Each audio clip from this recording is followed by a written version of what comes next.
Hello viewers, আজ আমি আপনাদের অ্যালোভেরা সম্পর্কে একটি ধারণা দেব।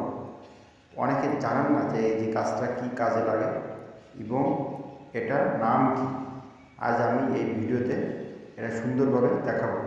এর অত্যন্ত একটি ঔষধি গাছ।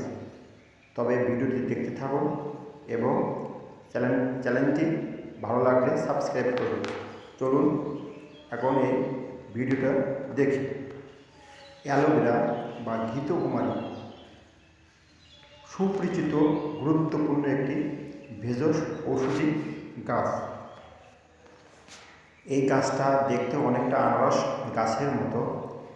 এর পাতাটা অনেক পুরো হয়, দুই পাশে করাতের মতন ধার থাকে। পাতার ভিতরে স্বচ্ছ ও পিছলা জাতীয়